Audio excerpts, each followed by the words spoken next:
Welcome to Robert Wood Johnson University Hospital, Somerset's Health Talk. I'm Dr. Douglas Yashinsky of RWJBarnabas Health Medical Group's Warren Internal Medicine. In accordance with social distancing due to COVID-19 pandemic, I am hosting this show from the studio, and our guest will be joining us remotely via video conferencing. There are an estimated 3.5 million breast cancer survivors in the United States today. Screenings are helping to identify cancer earlier in women, and advanced treatments have helped to improve survival rates for what is the second leading cause of cancer death in women. On today's show, we will discuss the importance of taking care of your breast health, diagnostic and treatment options, and new breast cancer services available at Robert Wood Johnson University Hospital, Somerset's Steeplechase Cancer Center. Our guest today is Dr. Cynthia Lee, a fellowship-trained breast surgeon at RWJBarnabas Health Medical Group's Steeplechase breast specialist. Thank you, Dr. Lee, for being here. First, for the audience, can you tell us a little bit about your background, medical school, training, etc.? So I'm a New Jersey native who's been in general surgery practice for about 20 years. I went to medical school at the University of Medicine and Dentistry of New Jersey Medical School. And then I did my general surgery residency training at Montefiore Medical Center. And then I was in practice, and then I went into breast fellowship just this past year at the University of Iowa Hospitals and Clinics. So a real New York, New Jersey native. Yeah. Now, for what, again, the audience I don't know understands what a fellowship-trained breast surgeon is. So can you explain what that is? Yeah, sure. So a fellowship is a highly focused training after one has completed a general surgery residency, usually immediately following completion of that residency. So a fellowship-trained breast surgeon has done a year or even more of learning in the discipline of breast surgical oncology in a program approved by the Society of Surgical Oncology, the SSO. Not only does it entail training with surgeons who are expert in the field, but there are requirements to comprehend the concepts behind multidisciplinary approach to breast cancer care. So in addition to time spent in the operating room, the fellow also rotates with breast radiologists, medical oncologists, radiation oncologists, plastic surgeons, genetic counselors, palliative care physicians, social services.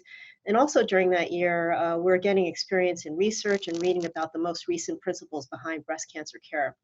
So in my case, I decided to go back and do a fellowship 19 years after finishing my residency and being in practice. So you are a very well-rounded breast surgeon, in other words. I'd like to think so. Yes, thanks. Now, for the audience, can you just give us an overview, since we are talking about breast cancer, of what breast cancer is, signs, symptoms, etc.? Sure. I know it's a broad subject. Yeah, it is, right. Do you have like another hour? So a cancer is an abnormal cell which multiplies and grows beyond its boundaries. It therefore has a potential to invade other organs, which is why people can die from it.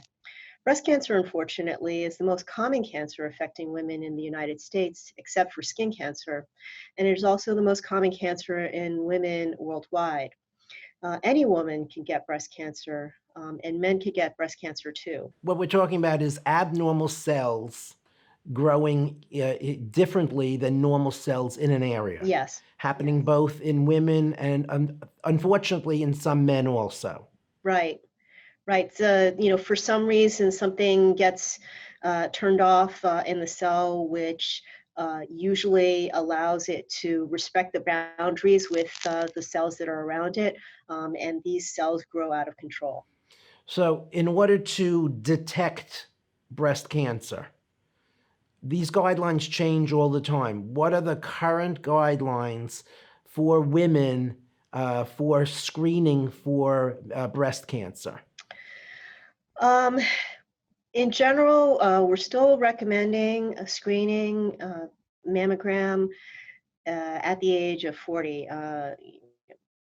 I know that there was talk about 50, but I think in general practice, it's still 40. And doing an annual mammogram, some would also advocate stretching that out to every other year, but uh, a lot are still practicing annual mammograms for screening. So again, as a primary, I usually are telling the women as they turning 40, that's when they get their screening mammogram. And I also come from the old school where we used to do annual mammograms. And again, there is a little controversy over whether they should do every 1 year or every 2 years. But the important thing is for the woman to get the mammogram done. That is correct, because regardless of what many think, that if they don't have a family history, they don't need to be screened. As I said before, any woman is at risk for getting breast cancer, and therefore every woman should be getting their screening mammogram. And we shouldn't curtail them due to the pandemic also. No, we have, first of all, we don't know when the pandemic is going to be over. Um, but we do know that social distancing precautions, masking, hand hygiene has curbed the spread. And therefore, women of screening age, that is 40 or older, should be getting their annual screening mammograms. And we know that at Robert Wood Johnson University Hospital, Somerset, they do follow the CDC guidelines and protocols, and that therefore the women should not be should not be curtailing their annual mammogram screening, and that when they call the Steeplechase Cancer Center to get their screening mammogram, they're going to be screened first on the phone, asking the 12 questions, whether there are any contacts to it. When they do come into Steeplechase Cancer Center, that they're going to have a temperature check. They'll also review the 12 questions. They'll be masked. They're making sure they have a surgical mask. The room that they're going to will have been cleaned extremely well prior to them coming in. Their appointments are well spaced out, so they're not going to be coming in contact with other people who could potentially have anything.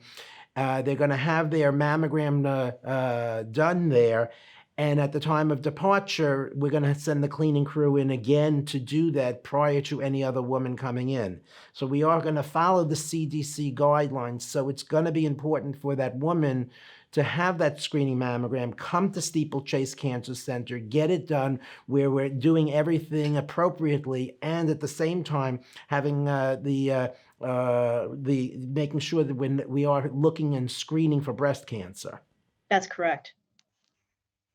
And so at Robert Wood Johnson University Hospital, Somerset Steeplechase Cancer Center, we also offer the high-risk breast screening program. Do you want to describe what it is?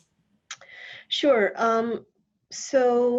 Patients who are getting their screening imaging done at the Steeplechase Cancer Center Santa Fe Breast Care Program, they fill out a questionnaire, and that data is placed into the Tyrer-Cuzick model of calculating a woman's risk for developing breast cancer.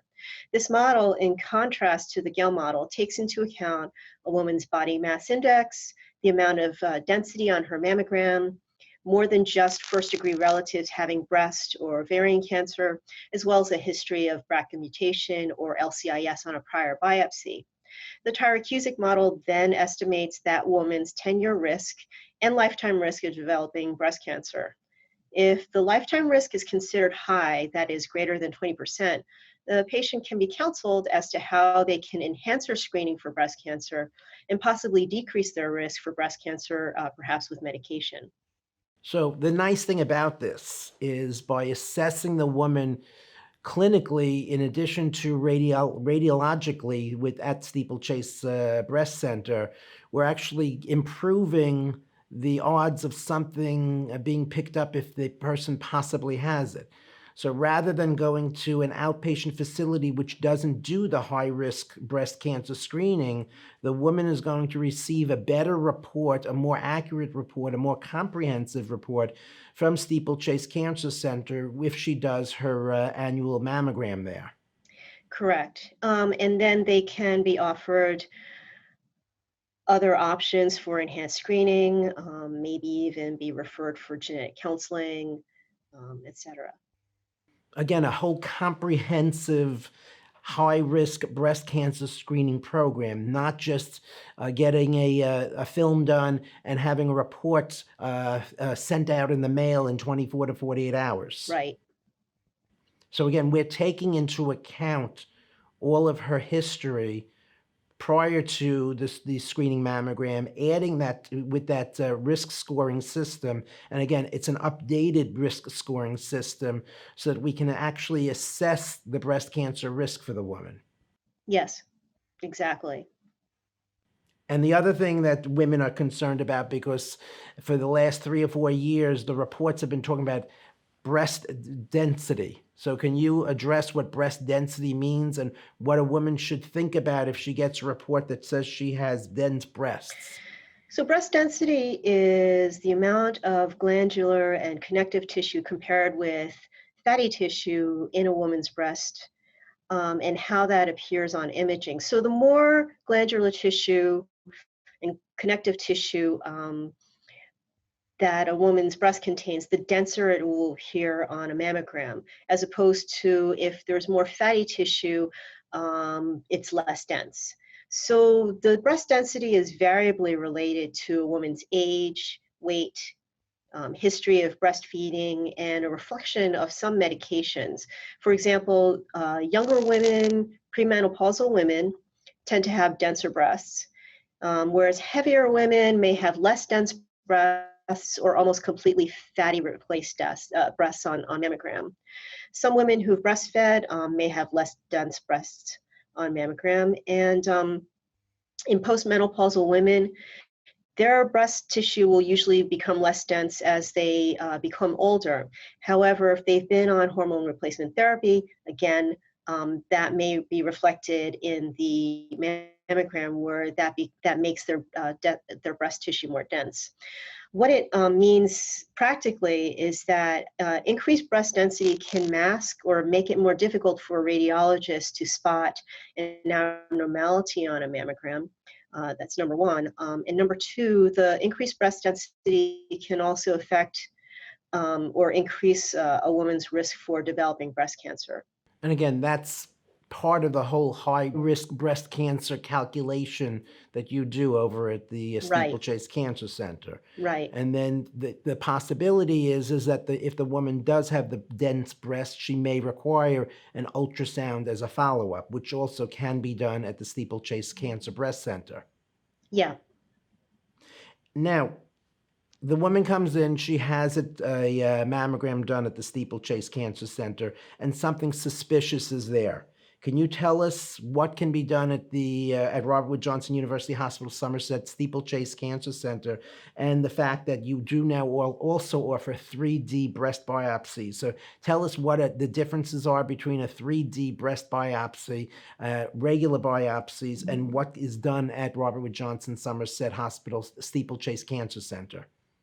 Yeah, so going back, if there's an abnormality on a mammogram suspicious enough to warrant recommending a biopsy, it will also be worked up with a breast ultrasound to see if there's a corresponding mass, and therefore can be biopsied with the assistance of an ultrasound, because that's the easiest way to perform a needle biopsy on something that can't be felt but is only seen on breast imaging. Now, if that abnormality that's seen on mammogram can't be spotted on an ultrasound, doesn't mean that it doesn't exist. It just means that it's not seen on ultrasound, but it still exists on a mammogram. So that means that a patient would be recommended for a stereotactic needle biopsy with the use of a mammogram to localize the abnormality.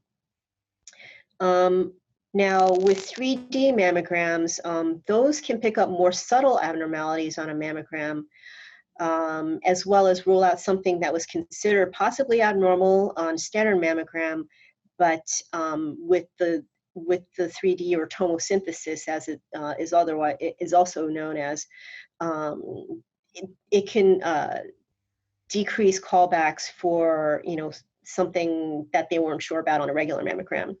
When it comes time to a stereotactic biopsy, sometimes the abnormality that was seen on a mammogram is very subtle, and when they're placed on a conventional stereotactic biopsy table, it can't be seen. And traditionally, when this situation arose, the radiologist would say, well, it can't be biopsied, but we're still concerned about it. And now she needs to go for a surgical biopsy. Well, now comes in the tomosynthesis guided biopsy, where it can visualize, it usually can visualize these more subtle lesions, and now the patient can go for a needle biopsy, which is less invasive. So the advantages of having the 3D biopsy capability is we're basically sparing a woman from a more invasive procedure. So what's great at the Robert Johnson University Hospital Somerset Steeplechase Cancer Centers, first, we do have the 3D mammograms versus the regular standard mammograms, which allow us to possibly find something which we wouldn't be able to find on the standard mammogram. And, or if the woman has a calcification on a previous exam, we may be able to follow it better.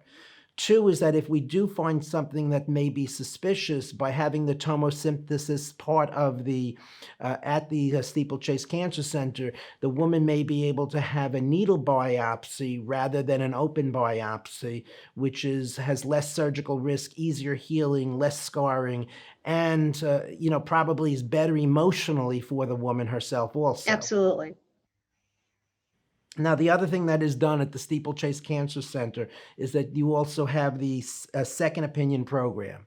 Can you tell us a little bit about the second opinion program, what it is and how it works?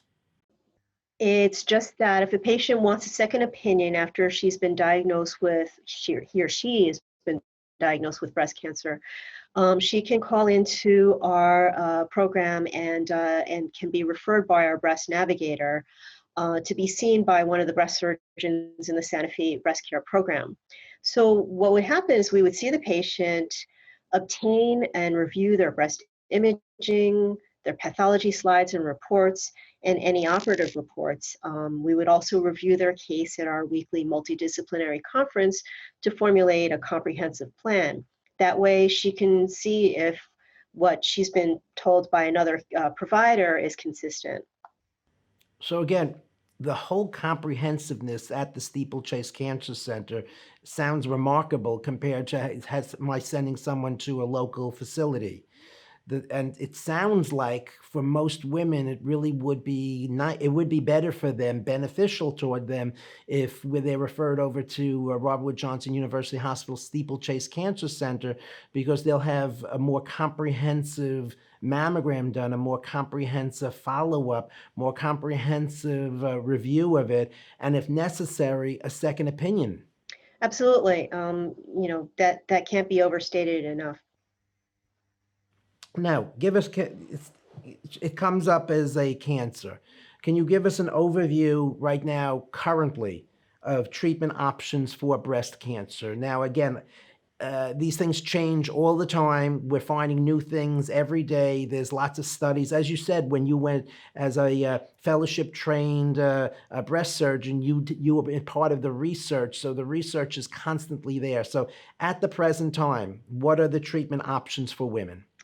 So in simplest terms, the treatment for early stage breast cancer would include surgery to remove it from the breast, adjuvant therapy, which is also known as after surgery treatments, to prevent it from coming back either in the same area or in other parts of the body.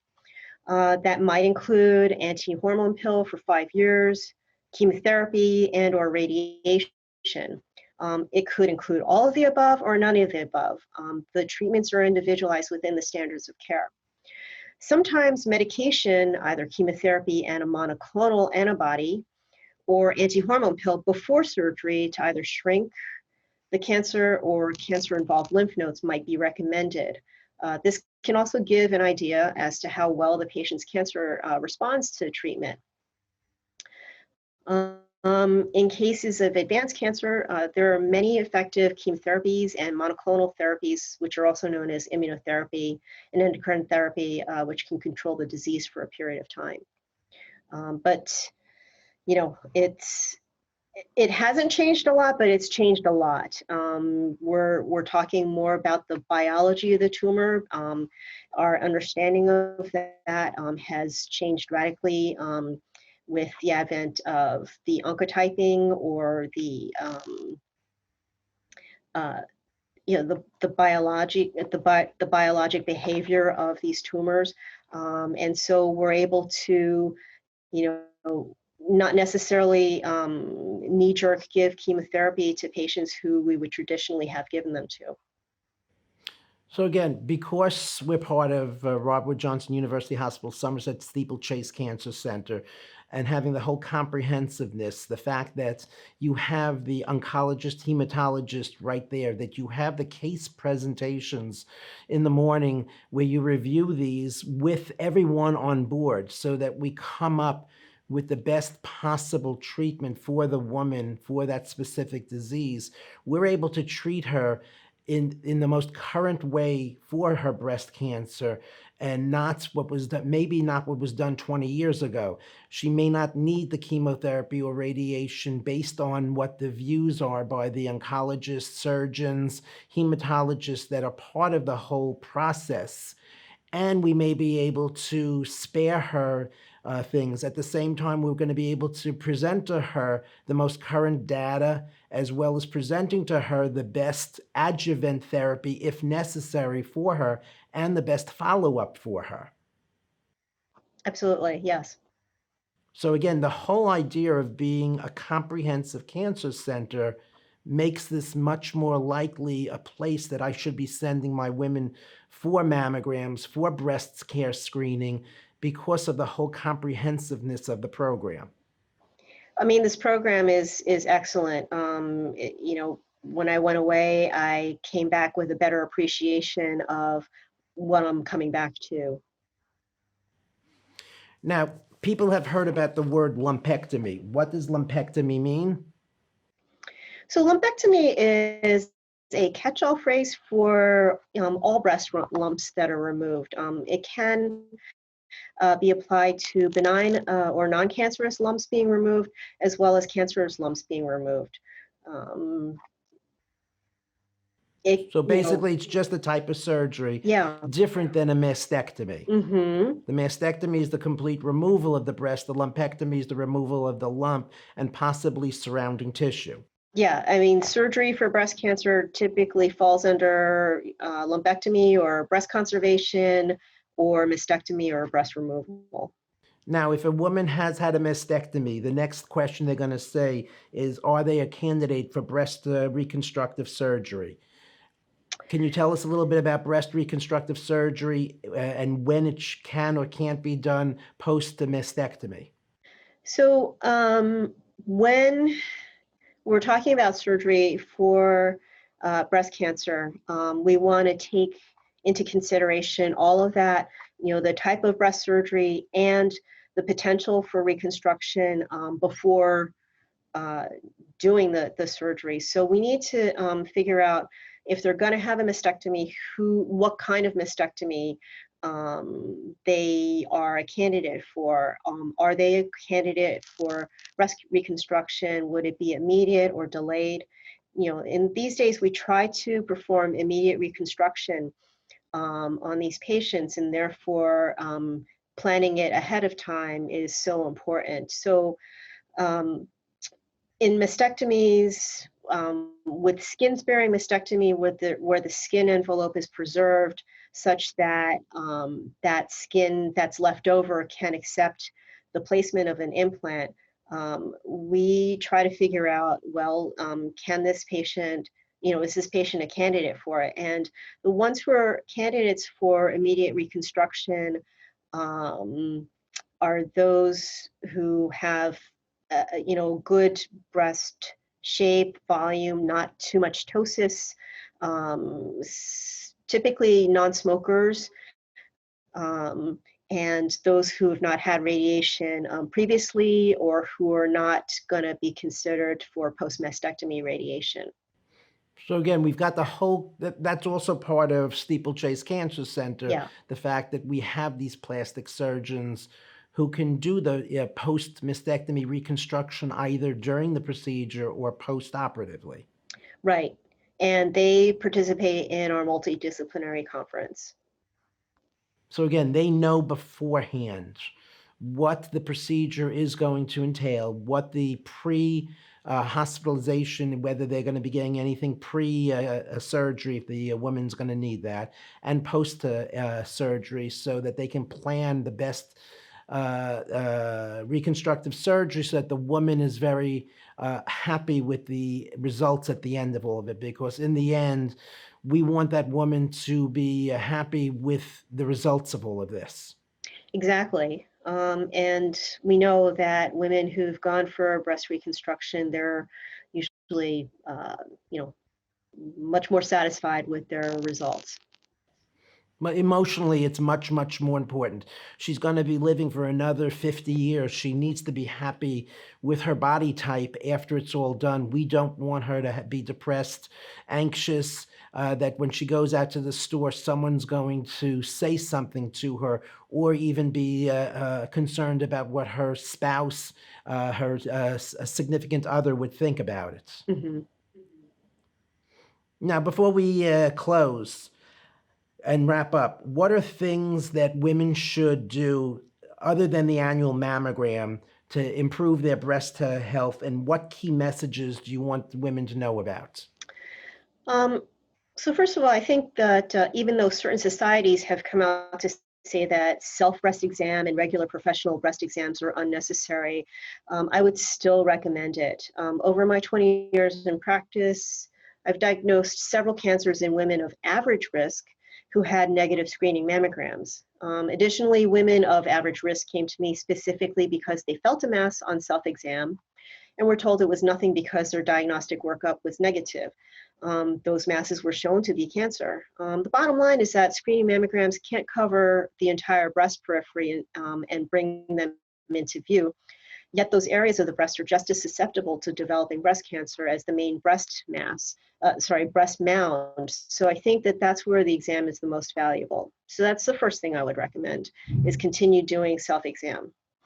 Things a woman can do to try to prevent breast cancer would be frequent regular exercise of at least 150 minutes per week, limiting their alcohol intake to 1 to 2 servings per week, maintaining a healthy weight, reviewing their need for continuing certain medications such as hormone replacement therapy or oral contraceptives, as the circumstances could change where those medications may no longer be needed. The cynic in me would also advise against, starting a certain diet fad or investing too much in the quote unquote organic food label as a means of cancer prevention. So those would be my takeaways. Thank you very much, Dr. Lee. Thank you for everything you do for Robert Wood Johnson University Hospital, Somerset, as well as Robert Wood Johnson University Hospital, Somerset Steeplechase Cancer Center. Thank you for bringing all of your knowledge and your aspirations, as well as your hands, since that's very important for us in doing any type of surgical intervention. Thank you for everything you do for our community. Thanks, Dr. Oshinsky. It's been a privilege, really. Thank you. This concludes today's episode of Robert Wood Johnson University Hospital, Somerset's Health Talk. Please remember that the opinions expressed here by our medical experts are not a substitute for medical advice from your own physician. If you need a cancer specialist, please call us at 844-CANCER-NJ. That's 844-226-2376. For more information about Robert Wood Johnson University Hospital, Somerset's Cancer Services, please visit our website at www.rwjbh.org/cancer.